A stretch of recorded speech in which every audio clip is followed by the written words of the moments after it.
SBI PO के post पर vacancy आ गई है। इसमें 600 पोस्ट है टोटल। फॉर्म आज से स्टार्ट हो रहा है। टोटल पोस्ट 600 है, जिसमें जनरल की पोस्ट 240 है। बैकलॉग वैकेंसियों में 14 पोस्ट है, ध्यान दीजिएगा। और जो रेगुलर वैकेंसी है उसमें 586 इसमें पोस्ट आई हुई है। इसमें एजुकेशन क्वालिफिकेशन ये है कि आपको कोई भी एक ग्रेजुएशन डिग्री किया हुआ होना चाहिए। अगर आप कोई भी एक ग्रेजुएशन डिग्री किए हैं तो आप अप्लाई कर सकते हैं। और एक बात ध्यान रखिएगा, इसमें फाइनल ईयर जो इनका चल रहा है ना, वो भी इसमें अप्लाई कर सकते हैं। देखिए, इसमें एज लिमिट आपको 21 साल दी हुई है। कम से कम आप 21 साल के हैं तो आप फॉर्म फिल कर सकते हो। और अधिक से अधिक की बात करें तो 30 साल होना चाहिए। जिनका 30 से ज़्यादा है वो फॉर्म फिल नहीं कर सकते हैं। इसमें फॉर्म स्टार्टिंग डेट 27 दिसंबर है और लास्ट डेट जो है 16 जनवरी है। ध्यान रखिएगा इस बात को, टाइम पर फॉर्म फिल कर दीजिएगा।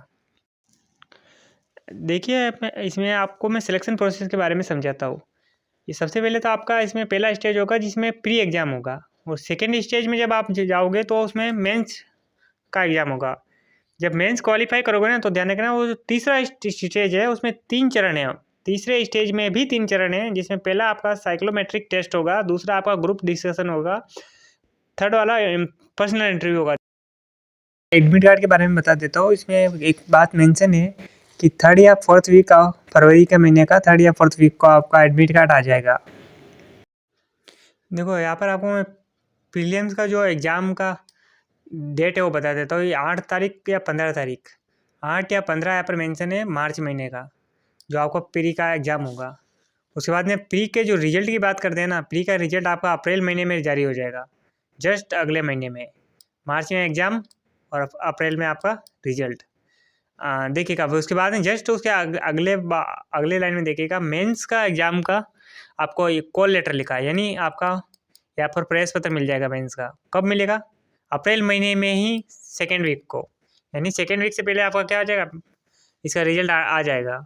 तो आपको मेंस का एडमिट कार्ड भी मिल जाएगा यहाँ पर, समझ रहे हो ना। फिर वो मेंस का एग्ज़ाम डेट जो आपका अप्रैल या फिर मई 2025 में, और मेंस का रिजल्ट का भी मेंशन है मई या जून।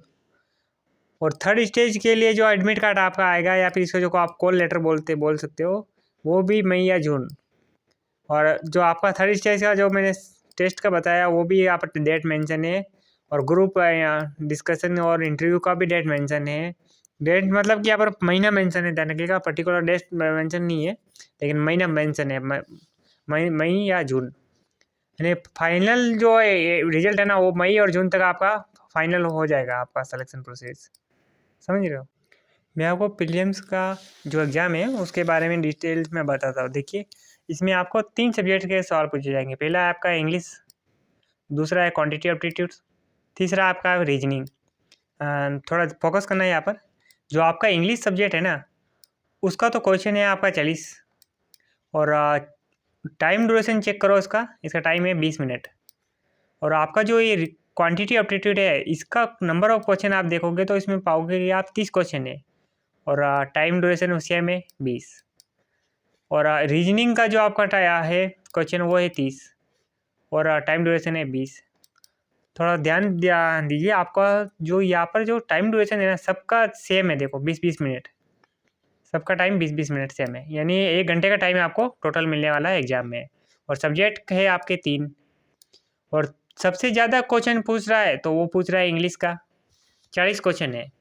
और क्वांटिटी एप्टीट्यूड और रीजनिंग का दोनों का ही नंबर ऑफ क्वेश्चन सेम है, 30-30 का। या फिर मैं शॉर्ट में बोलूँ तो ये बोल सकता हूँ कि आपका 100 क्वेश्चन आएगा और 1 घंटे का टाइमिंग मिलेगा। और मार्क्स की बात करें तो भी वो टोटल 100 मार्क्स का है। समझ गए आप? आई होप कि आप समझ गए होंगे। मैं आपको मेंस का सिलेबस के बारे में बताता हूँ, ध्यान से देखिएगा। मेंस का सिलेबस की चर्चा हम लोग करने जा रहे हैं। इसमें देखिए, आपको जो मेंस का है ना, इसमें 4 पार्ट में डिवाइड है। पहला पार्ट है जिसमें आपको पूछा जाएगा रीजनिंग एंड कंप्यूटर, जो है आपका नंबर ऑफ क्वेश्चन 40, और मैक्सिमम मार्क्स की बात करें तो 60। और इसका टाइम ड्यूरेशन की बात करें तो 15 मिनट इसका टाइम ड्यूरेशन है। सबसे ज़्यादा टाइम इसमें मिल रहा है, 15 मिनट। और दूसरा है आपका डाटा एनालाइज वाला, इसका नंबर ऑफ क्वेश्चन 30 है और मार्क्स 60। और टाइम बात करें तो टाइमिंग की तो 45 मिनट। थर्ड आपका पार्ट है, उसमें है जनरल अवेयरनेस, इकोनॉमिक्स और बैंकिंग नॉलेज। ये 60 क्वेश्चन आएंगे आपका, मार्क्स 60 का है और 45 मिनट आपका टाइम ड्यूरेशन है।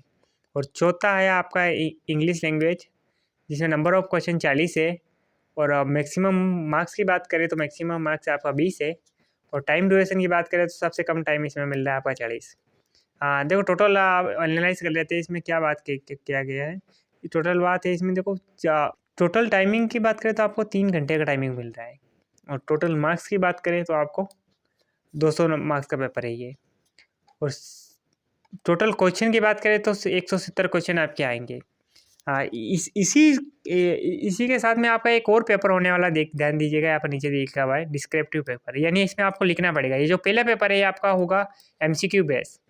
पहला पेपर कैसा होगा, ऑब्जेक्टिव टाइप लिखा हुआ है यहाँ पर देखिएगा, यानी कि आपका पहला पेपर है MCQ बेस, यानी जिसमें अबस क्वेश्चन होते हैं या ABCD बोलते हैं जिसको। ओके। और दूसरा पेपर है जिसको आपको लिखना पड़ेगा, जिसमें आपका ईमेल होगा, रिपोर्ट होगा। ये है आपका टोटल मार्क्स 50 मार्क्स का, और इसका टाइमिंग मिलेगा आपको 30 मिनट। और टोटल इसके बाद करें तो 250 का हो गया ये।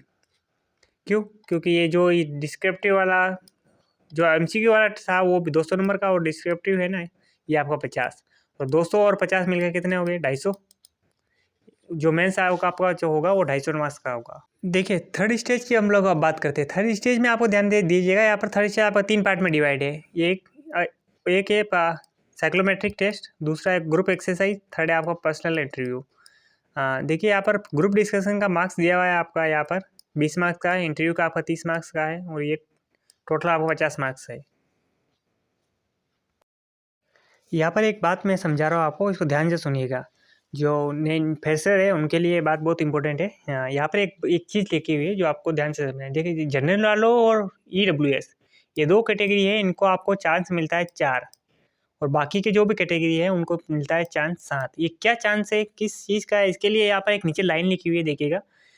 जो प्री वाला जो एग्ज़ाम है ना, आप इसको कितनी भी बार दे दो ना तो ये काउंट नहीं होगा, नोट काउंट, ये काउंट नहीं होगा ये चांस के रूप में। लेकिन जब आप प्री पास कर लो और मेंस के अंदर आके बैठो, तो तब आपका प्री पास होने के बाद में आपका मेंस का जो एग्ज़ाम होगा वो आपका काउंट होगा। यहाँ पर लिखा हुआ है, वो उसका चांस यहाँ पर दिया हुआ है कि आपका 4 चांस है आपका, यानी 4 ही बार आप मेंस में बैठ पाओगे। आपका अगर जैसे UPSC में होता है, UPSC में भी आपका अटेम्प्ट काउंट होता है, वैसे ही यहाँ पर अटेम्प्ट काउंट, वहाँ पर प्री भी दे दिए ना तो वहाँ पर अटेम्प्ट काउंट होता है, वैसे ही यहाँ पर भी अटेम्प्ट काउंट हो रहा है। समझ रहे हो? यहाँ पर एक और बात समझने वाली बात है, ध्यान दीजिएगा।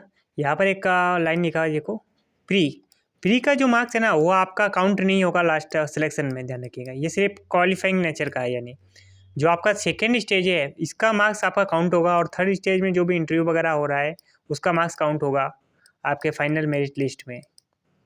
अब फीस की बात कर लेते हैं। जैसे कि जनरल हो या EWS या OBC, इन सब के फीस है 750 रुपये।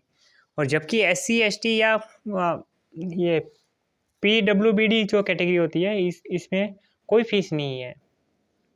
इसका ऑफिशियल PDF आपको चाहिए यदि, तो आप हमारा व्हाट्सएप चैनल ज्वाइन कर लीजिएगा, वहाँ पर मैं आपको इसका PDF डाल दूँगा। और जो भी रिजल्ट होता है या फिर एडमिट कार्ड का डेट आता है तो उसका सबका नोटिफिकेशन आपको वहाँ पर सबसे पहले मिल जाएगा। आप व्हाट्सएप चैनल ज्वाइन कर लीजिएगा। ओके।